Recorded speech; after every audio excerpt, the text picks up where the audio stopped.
Shalom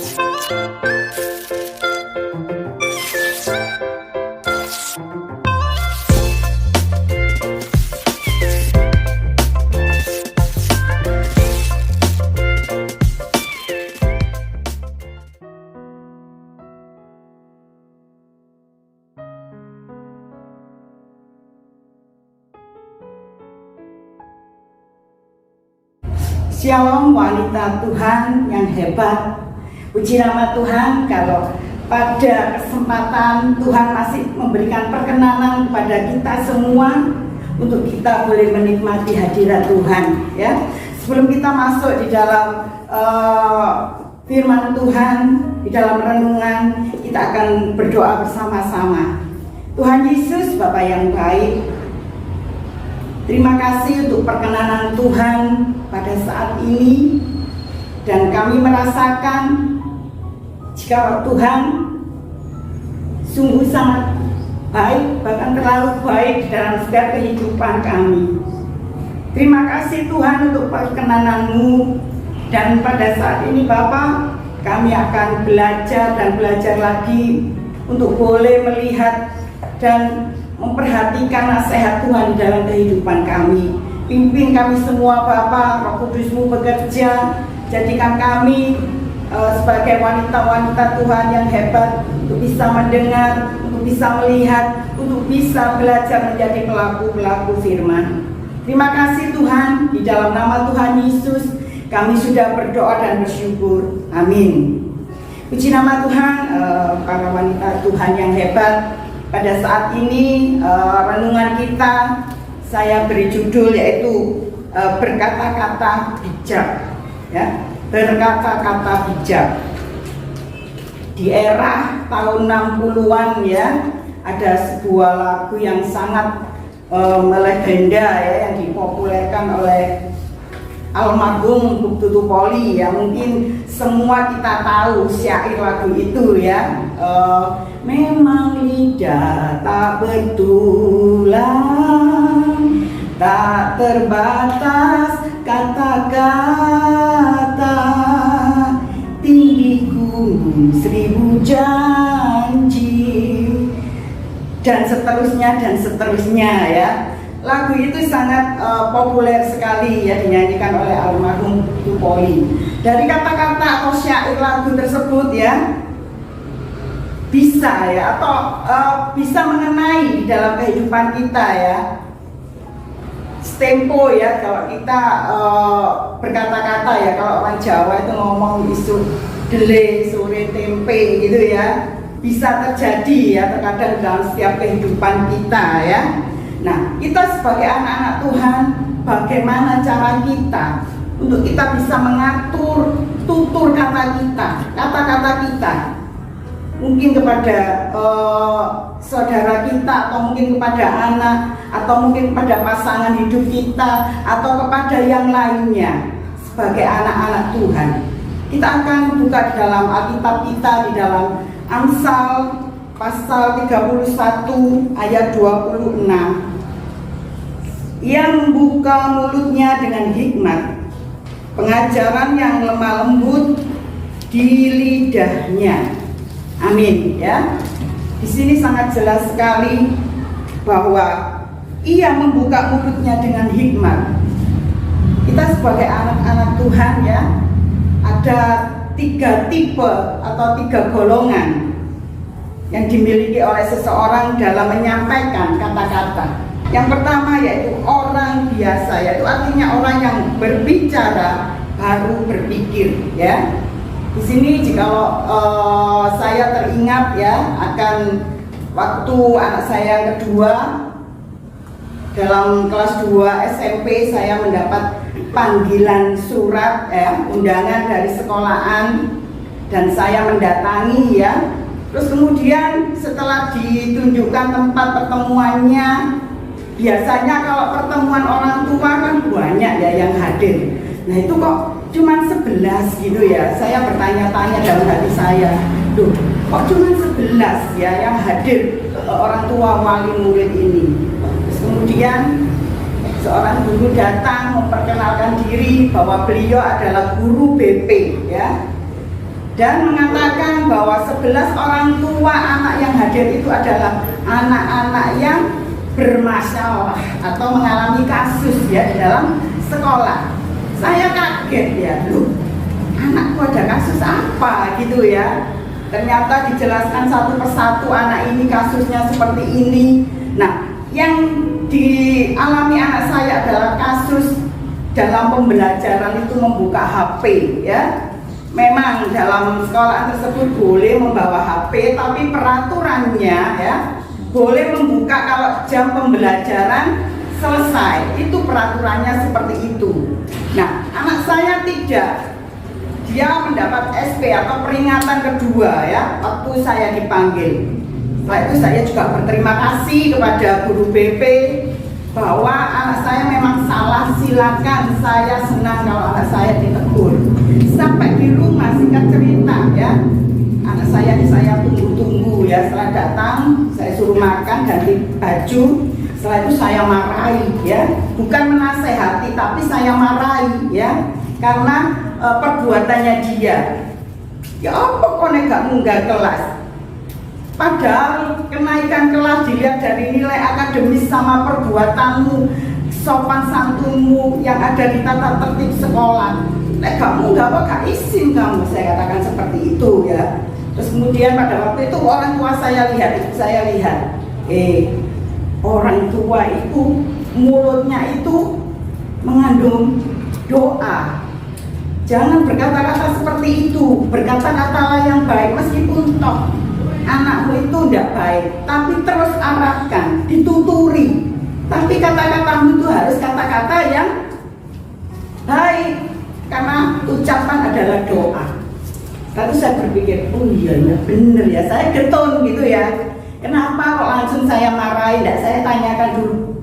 Kan sebenarnya kan ditanyai dulu, kok membuka HP pada waktu pembelajaran. Sebetulnya kalau orang tua yang benar itu kan gitu ya, ditanyai dulu kenapa sehingga dia melakukan seperti itu, tidak malah langsung dimarahi. Nah itu saya ya, setelah saya diperingatkan ibu, akhirnya saya terjun, oh iya.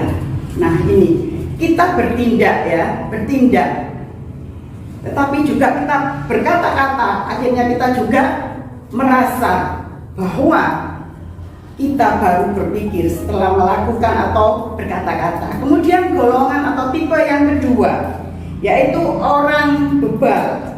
Di sini artinya yaitu orang yang berbicara tetapi tidak pernah berpikir, langsung blos gitu ya kalau ngomong ya, tanpa berpikir. Ada di kampung saya seorang keluarga muda ya. Di situ keluarga muda ini bapak ibunya ini kalau marahi anaknya itu bahasa Surabayanya itu langsung sudah kayak segojangan istilahnya ya. Terus kalau marahi anaknya itu seperti itu sehingga tetangga kanan kiri ini menjadi aduh kata-katanya ini kok begini gitu ya. Bahasa Surabayanya itu macam-macam gitu ya, juga bahasa-bahasa hewan. Suatu ketika saya mencoba untuk menasehati gitu ya, Dek, kalau marah itu ya tolong jangan bahasa Surabayanya itu dikeluarkan, kita pakai bahasa yang baik lah. Jawabnya dia itu malah gini, wong Surabaya bu, gak ngono ya itu wong Surabaya, katanya seperti itu. Nah ini berkata-kata tapi tidak berpikir kalau itu efeknya itu jelek ya. Bahkan yang mendengarkan itu kalau bahasa-bahasa yang tidak baik itu kan kita, telinga kita kan tidak enak ya, meskipun toh kita orang Surabaya ya, jadi tidak enak didengar dari omongan-omongan yang tidak tanpa berpikir. Meskipun juga kok ini pernah terjadi di dalam pasangan ya, saya dengan suami pernah berkata omong-omongan enak-enak gitu ya. Terus tiba-tiba gitu ya si suami atau bapak ini ngomongnya itu nyeletuk gitu ya. Nyeletuk itu ya itu namanya nyeletuk itu tanpa dipikir ya, sehingga saya ini mangkel gitu ya. Nah itu bahwa dalam setiap omongan kita, tutur kata kita dengan siapapun, janganlah kita menjadi tipe orang kedua ini ya. orang bebal. Kemudian tipe yang ketiga, golongan tiga, yaitu orang bijak, yaitu orang yang sebelum berbicara tetapi berpikir lebih dahulu, ya. Di sini saya senang dengan Sokrates, ya, yang pernah saya sampaikan, ya. Sokrates ini seorang filosof dari Yunani, dan Sokrates ini mengajarkan, ya, bahwa kita itu harus menjadi manusia itu yang baik, perkataan kita, tingkah laku kita. Dan kalau kita mau menyampaikan sesuatu kepada lawan jenis kita atau orang yang kita ajak bicara, ada 3 hal yang Sokrates sampaikan, yaitu yang pertama, apakah yang disampaikan itu benar? Jangan sampai kalau kita mau menyampaikan jarene itu loh, jarene itu loh, berarti kita tidak tahu bahwa itu benar apa salah. Kemudian yang kedua, perkataan itu mengandung kebaikan. Jika yang akan kita sampaikan itu tidak baik, ya, tidak usah disampaikan. Terus kemudian yang ketiga, ada suatu kegunaan, ya, berdampak. Itu Sokrates yang dia sampaikan, bahwa 3 hal perkataan yang harus diucapkan, yaitu harus kebenaran, harus kebaikan, dan ada kegunaan. Nah, jika kita ada di dalam orang atau golongan atau tipe orang yang ketiga, orang bijak, inilah kita sebagai anak-anak Tuhan yang Tuhan selalu inginkan untuk kita menjadi wanita-wanita yang benar-benar memperkatakan hal-hal yang selalu ada di dalam kebaikan.